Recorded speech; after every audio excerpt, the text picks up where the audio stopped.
يصلون على النبي يا أيها الذين آمنوا صلوا عليه وسلموا تسليما.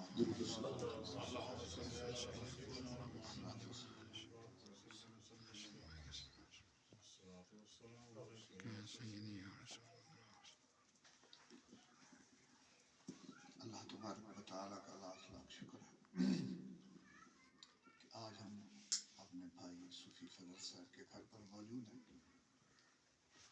صوفی صاحب نیک سیرت اور ایک محب،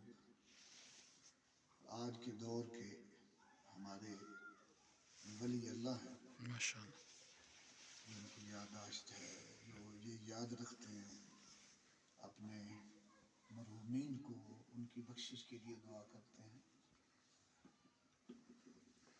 ایسے لوگ آج کے دور میں ملنا بہت مشکل ہے. بہت ساری بھولی ہوئی چیزیں یہ ہم سب کو یاد کرا دیتے ہیں.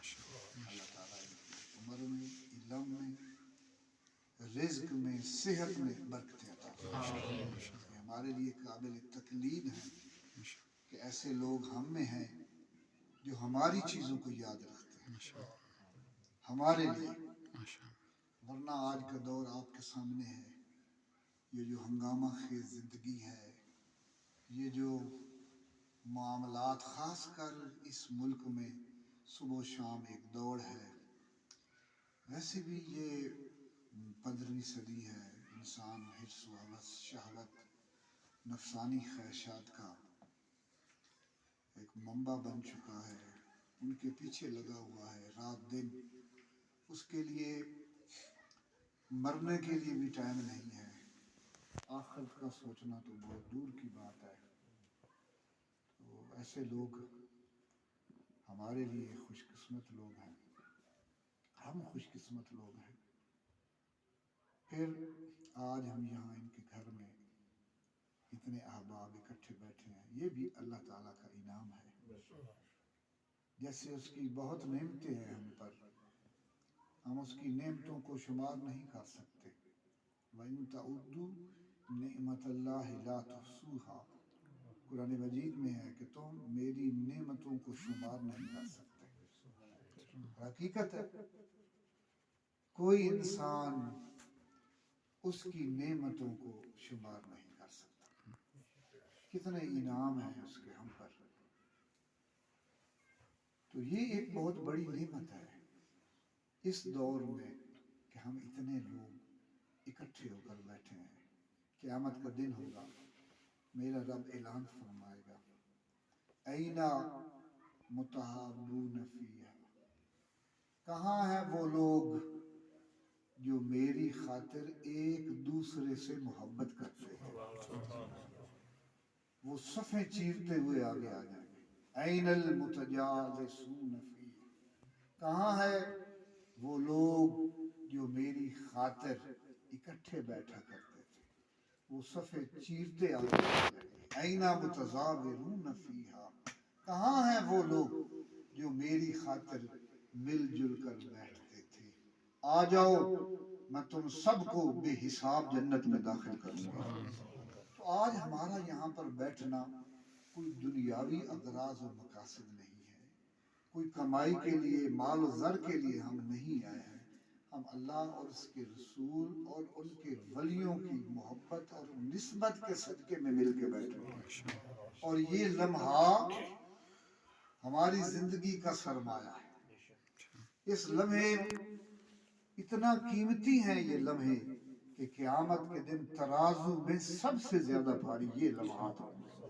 دنیا کے لیے ہم کتنے لمحات گزارتے ہیں، دن کو، رات کو، کام کر رہے ہیں، ورک پہ جا رہے ہیں، پیسے کما رہے ہیں، بچوں کے لیے ہیں اور ہزاروں معاملات ہیں. لیکن یہ جو مل کے بیٹھنا ہے اللہ اور اس کے رسول کے لیے، کسی جگہ پر اکٹھے ہو کر بیٹھنا، یہ ایک ایک قدم ہمارے گناہوں کا کفارہ ہے، ہماری بخشش کا ذریعہ ہے. میرے حضور سیدی و مرشدی فرمایا کرتے تھے کہ میرے پاس تم آؤ اللہ اور اس کے رسول کے لیے، دنیا کے لیے نہ آؤ. دنیا کے لیے دنیا داروں کے پاس جاؤ، بڑے دنیا والے لوگ. میرے پاس اللہ اور اس کے رسول، اور میں تم سے وعدہ کرتا ہوں جب تم میرے پاس آؤ گے اخلاص سے آؤ گے، اللہ اور اس کے رسول کی خاطر آؤ گے، جب تم آؤ گے تمہارے دامن خالی ہوں گے، جب جاؤ گے دامن نور سے بھرے ہوئے ہوں گے۔ حقیقت یہ ہے، ایسی جگہوں میں جہاں پر اللہ کا ذکر، ہم پر تو اتنے احسان ہیں۔ میرے حضور نے فرمایا ہے تفترق امتی ثلاثۃ سبعین کلہم فی النار الا واحد، بنی اسرائیل کے 72 فرقے ہیں، میری امت کے 73 فرقے ہوں گے، ایک کے سوا سب دوزخی۔ عرض کی یا رسول اللہ وہ جو، اب اس کا ایک اور ترجمہ سنو جو میرے شیخ اور آپ کے شیخ نے کیا۔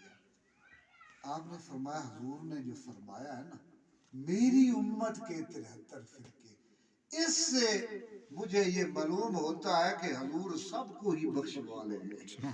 یہ نہیں فرمایا کہ وہ میری امت سے نکل گئے۔ تفترق امتی، میری امت کے 73 فرقے۔ ہم تو ایک دوسرے کے اوپر فتوے لگاتے ہیں، کفر کے لگاتے ہیں، فلاں جہنمی ہو گیا، ایسی بات نہیں۔ یہ ترکڑی ہمارے ہاتھ میں نہیں ہے، یہ ترازو اس کے پاس ہے، وہ چاہے تو کتے کو جنت میں داخل کر دے، چاہے تو بلم بعور جیسے جو 1500 سال عبادت کرتے ہیں ان کو دوزخ میں ڈال دے۔ ہم کسی کو، ہمیں برا بھلا کہنے کی اجازت نہیں ہے، وہ جانتا ہے۔ ہمیں تو ہر حال میں اس کا شکر ادا کرنا ہے کہ اس نے ہمیں توحید والا بنایا، اپنے محبوب کی امت میں پیدا فرمایا، حضور کا کلمہ نصیب فرمایا، حضور کی اہل بیت کی محافظت کا ہمارے ذمہ لگایا، حضور کے اصحاب کی غلامی ہمارے ذمہ لگائی، حضور کے جو غلام اولیاء اعظام ہیں ان کی نسبت ہمیں عطا فرمائی۔ ہم تو سب کے ماننے والے ہیں، سب کے غلام ہیں، اور ان کی نسبت پر ہمیں ناز ہے۔ ہمیں اپنے کسی عمل پر ناز نہ ہی ہونا چاہیے۔ قیامت کے دن ایک شخص کے عمل تولے جائیں گے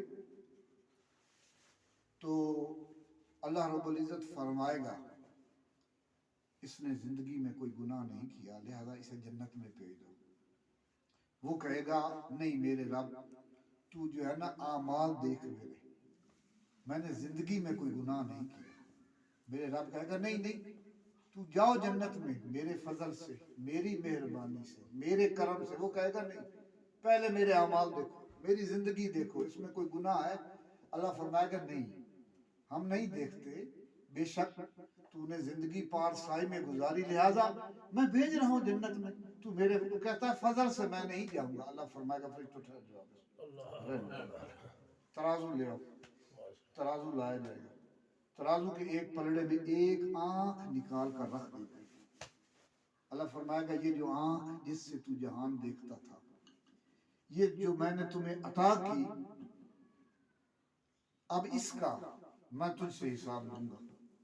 حکم ہوگا کہ جتنی زندگی کی اس کی نیکیاں ہیں دوسرے پلڑے میں ڈال دو، ڈالتے جائیں ڈالتے جائیں، لیکن وہ آنکھ والا پلڑا بھاری رہے گا کہ تو اس ایک نعمت کا بھی شکریہ ادا نہیں کر سکا۔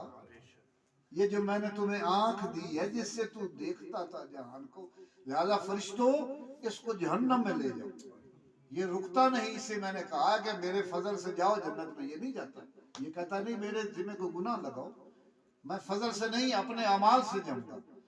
تو جب حکم ہوگا نا کہ اسے جہنم میں، پھر سیدھا ہو جائے گا، کہے گا میرے رب تو مجھے معاف کر دے، مجھ سے غلطی ہوئی، تو اپنے فضل سے مجھے اپنی جنت میں داخل کر۔ تو بات یہ ہے کہ کوئی بھی یہ اعمال بھی جو ہم کرتے ہیں یہ اس کی توفیق سے کرتے ہیں، اس میں ہمارا کمال نہیں۔ ہم کہیں کہ میں نے، میرے حضور شاید فرمایا کرتے تھے جب برائی کوئی ہو جائے، غلطی ہو جائے، گناہ، تو توبہ کرو، ایک دفعہ توبہ کرو، وہ کریم ہے وہ معاف کر دیتا ہے، وہ اتنا قریب ہے کہ تم سوچ بھی نہیں سکتے۔ وہ کسی ایک شاعر کا شعر ہے، باز آ ہر آنچ ہستی باز آ، فرمایا رک جا ٹھہر جا، ایک دفعہ ادھر آ، باز آ، ہر تو جو کوئی بھی ہے، گر کافر ہو، گبر ہو، بت پرست، باز آ، چاہے تو آتش پرست ہے، تو کافر ہے، تو بتوں کو پوجتا ہے، ایک دفعہ ادھر آ تو صحیح۔ ای درگاہ ماں درگاہ نا امیدی نیس، 100 بار اگر توبہ شکستی باز آ۔ فرمایا یہ وہ بارگاہ ہے جہاں سے کبھی کوئی نا امید نہیں لوٹا، اگر تو 100 بار بھی توبہ توڑ سکا ہے، توڑ چکا ہے، تو پھر بھی آ، وہ دیکھ تیری توبہ پھر قبول ہوگی۔ 100 بار اگر توبہ شکستی باز آ، کوئی بات نہیں، پھر بھی نا امید نہ ہو، تیری زمین، اللہ کی زمین تیرے گناہوں سے بھر جائے، پھر بھی وہ کریم ہے، وہ بخشنے والا ہے۔ تو بات عرض کرنے کا مقصد یہ ہے کہ ہمیں ہر لمحہ اس کی رضا، اس کا شکر، اس کی خوشنودی اور اس کے محبوب کے بتائے ہوئے رستے پر چلنا ہے، اس میں ہماری کامیابی ہے، اسی میں ہمارے لیے سب کچھ ہے۔ تو صحابہ نے پوچھا یا رسول اللہ وہ جنتی فرقہ کون سا ہے؟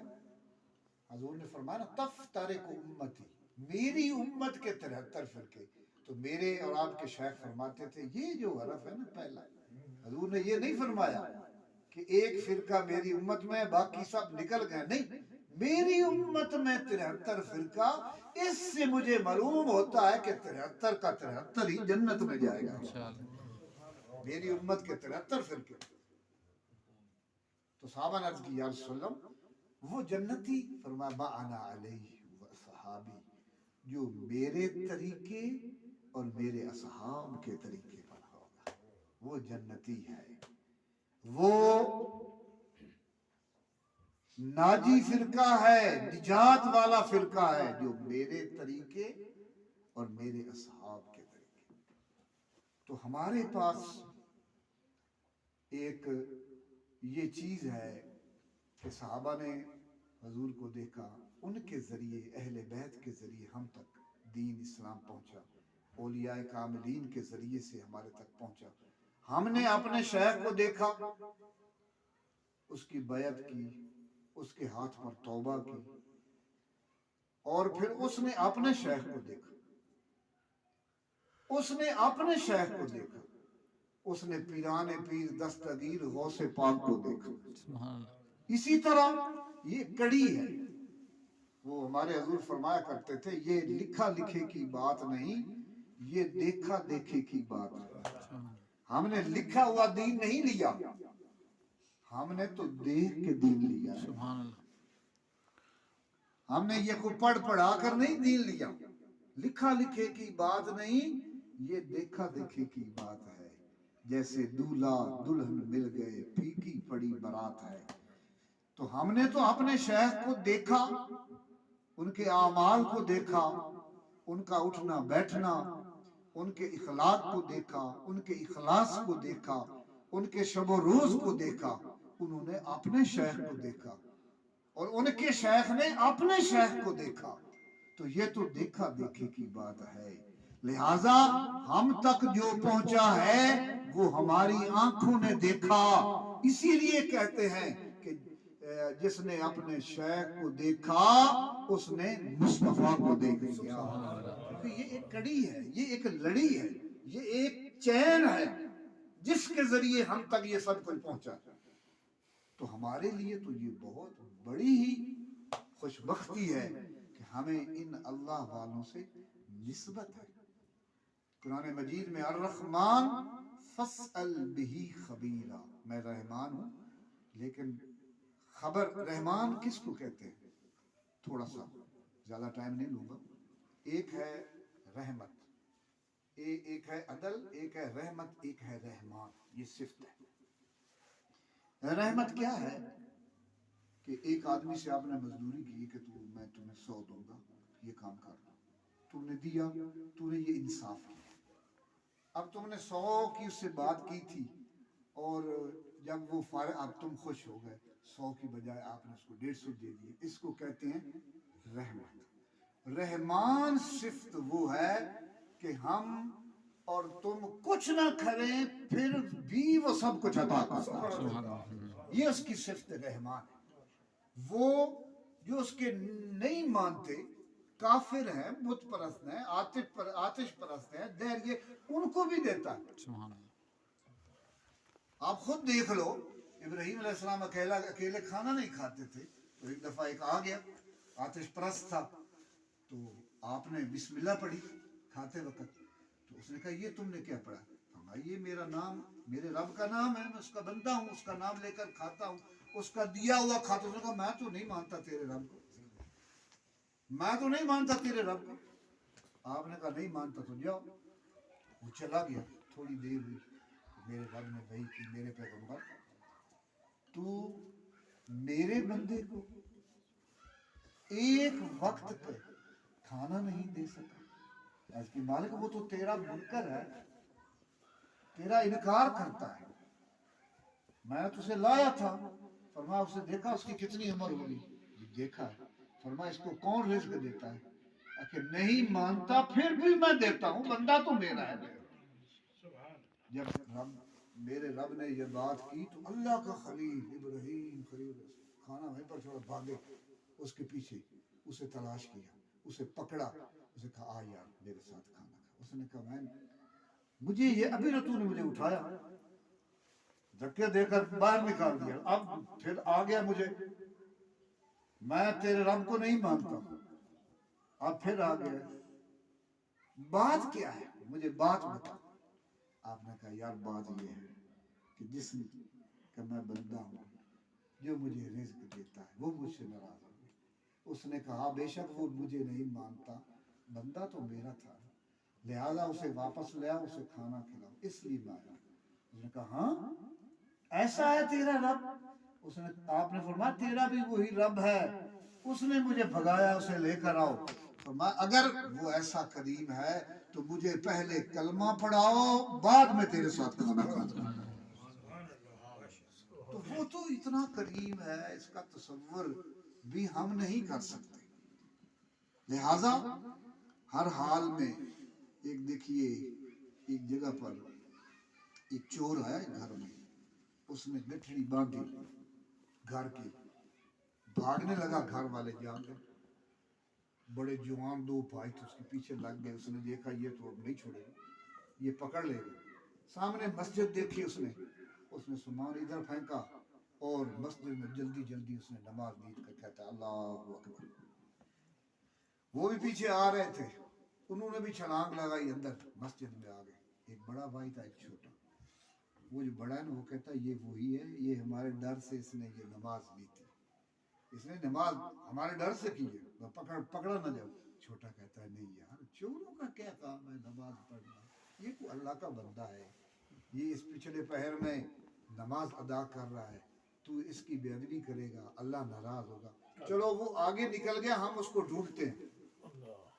وہ بھائی کو لے کر جب آگے چلا تو وہ چور جو جھوٹ موٹ کا نماز نیت کر کے کھڑا تھا، اپنی جان بچانے کے لیے اس کی آنکھوں سے آنسو جاری ہو گئے، کہنے لگا میرے مالک میرا تو وضو بھی نہیں تھا اور میں تو جان بچانے کے لیے یہاں پر کھڑا ہوا، مجھے سمجھ آ گئی جو تیری بارگاہ میں جھوٹ موٹ کا کھڑا ہو جائے تو اس کی بھی لاج رکھ لیتا ہے، اگر تیری بارگاہ میں کوئی سچ لے کر آ جائے تو پھر تو کتنا کرم کرتا ہوگا، پھر تو کتنے مہربانی کرتا ہوگا۔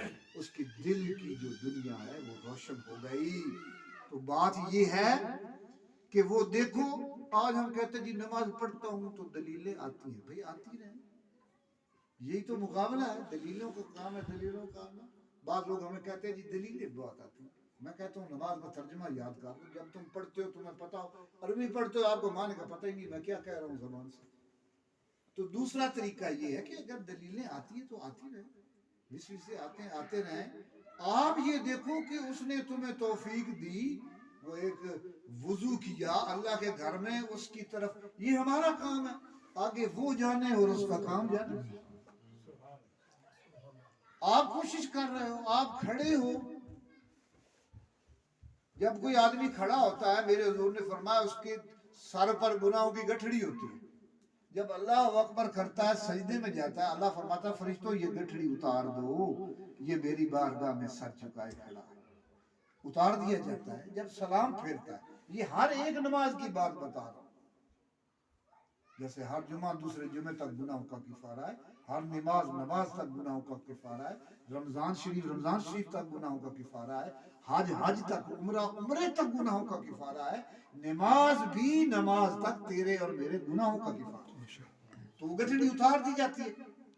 جب وہ آدمی نماز سے فارغ ہوتا ہے سلام پھیرتا ہے، فرشتے عرض کرتے میرے مالک اب کیا کریں، یہ جو گٹھڑی اس کے سر پر گناہوں کی تھی اب اس کا کیا کرنا ہے. اللہ فرماتا ہے چلو اتری ہے تو اترے رہنے دو. جب وہ مسجد سے نکلتا ہے تو فرشتے کہتے ہیں، میرا رب کہتا ہے جا تیرے پچھلے معاف ہو گئے، اب نئے سرے سے اعمال کر، نیکیاں کر یا برائیاں کر. وہ تو اتنا کریم ہے آپ پر ہم سوچ بھی نہیں سکتے. تو میں عرض کر رہا تھا یہ جو اللہ والوں کی نسبت اور محبت ہے، قرآن مجید دیکھیے، یا ایتھا النفس المطمئنہ، اے نفس مطمئنہ، ارجعی الی ربک، لوٹ آ اپنے رب کی طرف. یہ قرآن مجید ہے. جب کوئی مومن اس دنیا سے جاتا ہے تو فرشتے اس کو یہ کہتے ہیں ارجعی الی ربک، اپنے رب کی طرف لوٹ آ. لوٹ آنا کس کو کہتے ہیں؟ جہاں سے آدمی جاتا ہے وہاں پر واپس آئے نا تو اس کو کہتے ہیں فلاں شخص لوٹ آیا. یعنی اب میں ادھر آیا ہوں جب واپس گھر جاؤں گا تو وہ کہیں گے لوٹ آیا. تو فرشتے اس کو کہتے ہیں لوٹ آ جہاں سے میرے رب نے تجھے دنیا میں بھیجا تھا. ارجعی الی ربک،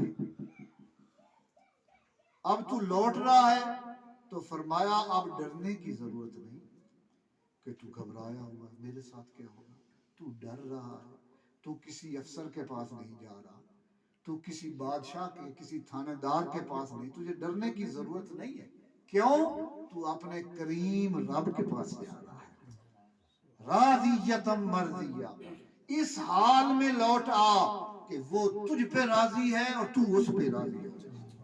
فادخلی فی عبادی وادخلی جنتی، فادخلی فی عبادی، پہلے میرے بندوں میں داخل ہو، وادخلی جنتی، اب جنت میں داخل ہو. جنت میں داخل ہونے کے لیے فادخلی فی عبادی، پہلے اس کے بندوں کے گروہ میں داخل ہونا پڑتا ہے. فادخلی فی عبادی، یہ قرآن ہے. وادخلی جنت، اب جنت میں داخل ہو پہلے میرے بندوں کی صفوں میں شامل ہو، میرے پیاروں کی نسبت میں آ، ان کی غلامی، ان سے تعلق، ان کی محبت.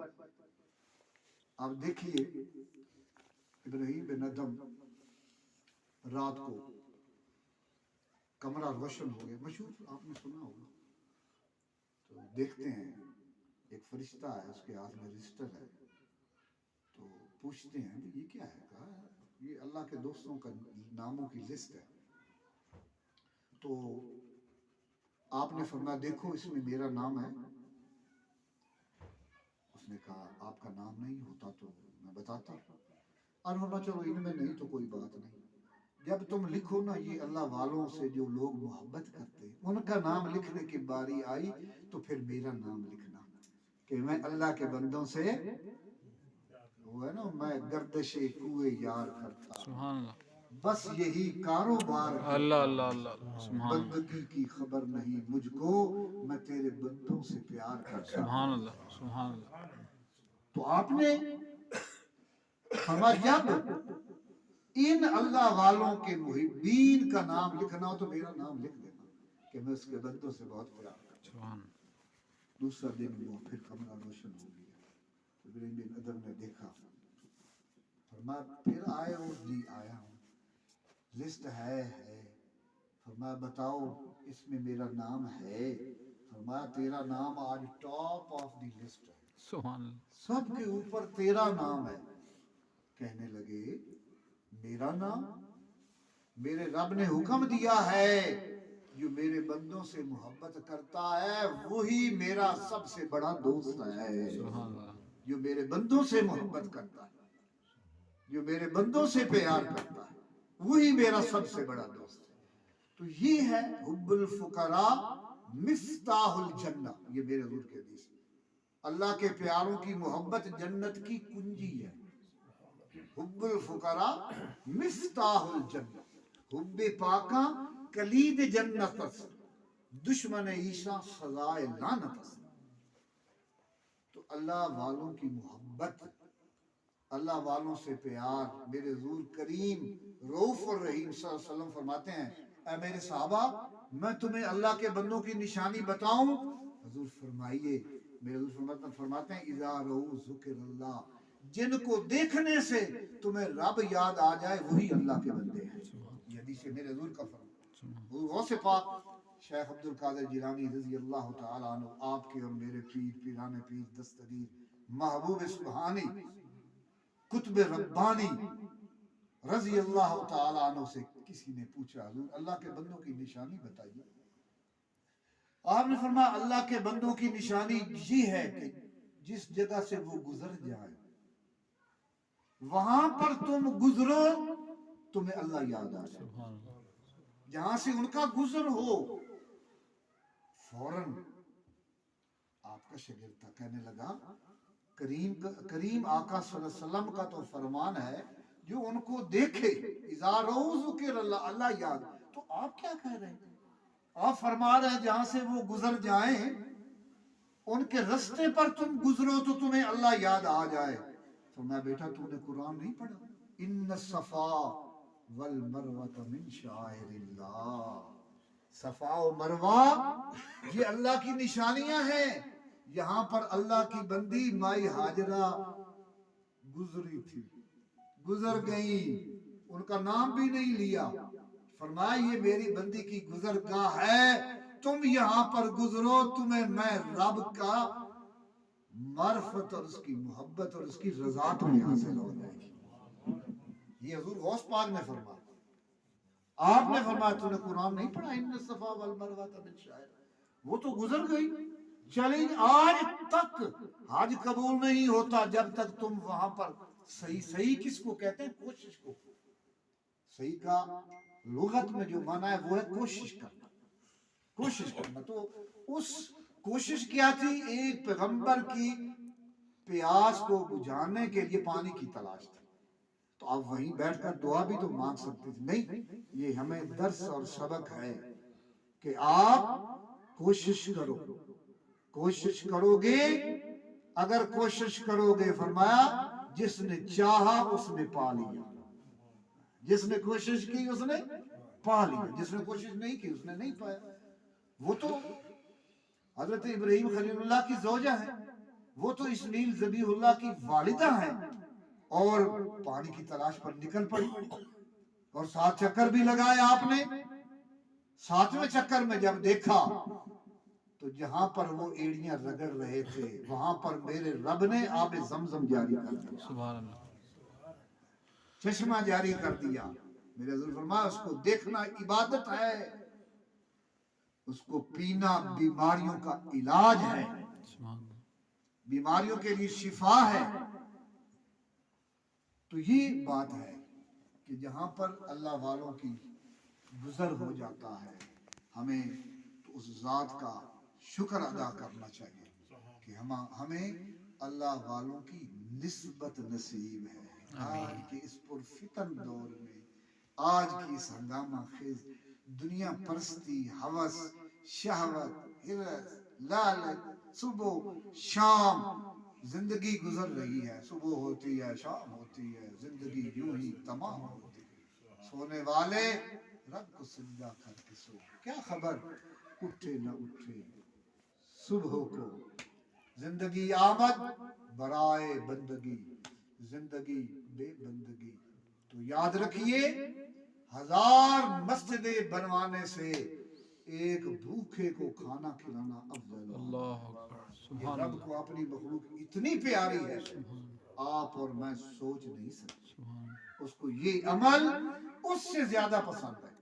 کسی بھوکے کو کھانا کھلاؤ، یہ مسجدوں سے بھی زیادہ افضل ہوگا۔ سبحان اللہ۔ تو یہ جو ہم مل کر بیٹھتے ہیں، اکٹھے ہوتے ہیں، ذکر کرتے ہیں، اپنے آقا کا ذکر کرتے ہیں، حضور کی محبت کا ذکر کرتے ہیں، ان کے ولیوں کا ذکر، الانبیاء عبادت، اللہ کے نبیوں کا ذکر کرنا عبادت ہے، اور ذکر الصالحین تنزل الرحمہ، جہاں پر اللہ کے ولیوں کا ذکر ہوتا ہے وہاں اللہ کی رحمت کی برسات ہوتی ہے۔ ذکر الصالحین تنزل الرحمہ، وہاں پر اللہ کی رحمت کی برسات ہوتی ہے، جہاں پر اس کے پیاروں کا، اور ہمیں قرآن کہہ رہا ہے، قرآن مجید پڑھو، وذکر فی الکتاب ابراہیم، یاد کرو ابراہیم میں، وذکر فی الکتاب اسماعیل انہ کان صادق الوعد وکان رسولا نبیا، وذکر فی الکتاب مریم، صرف نبیوں کا ذکر نہیں، ولیوں کا بھی ذکر ہے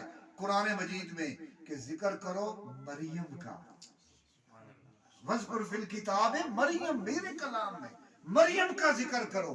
یہ ذکر کرنا میرے رب کا فرمان ہے، اور اس فرمان کی تکمیل ہے، اور اس میں ہماری بخشش ہے، اس میں میرے رب کی رضا ہے، اس لیے ہم اللہ کے پیاروں کا ذکر کرتے ہیں، حضور کے اصحاب کا، حضور کی اہل بیت کا ذکر کرتے ہیں، حضور کے کبھی اخلاق کا ذکر کرتے ہیں، حضور کی کبھی کسی چیز کا ذکر کرتے ہیں، کیونکہ یہ ذکر ہی عبادت ہے، یہی رب کی رحمت کے حصول کا ذریعہ ہے، یہی ہمارا ایمان ہے، اسی سے ہمارا ایمان وابستہ ہے، اسی میں توحید ہے، اسی میں رسالت ہے، اسی میں اہل بیت کی محبت ہے، اصحابہ کی محبت ہے، اولیاء کاملین کی نسبت ہے۔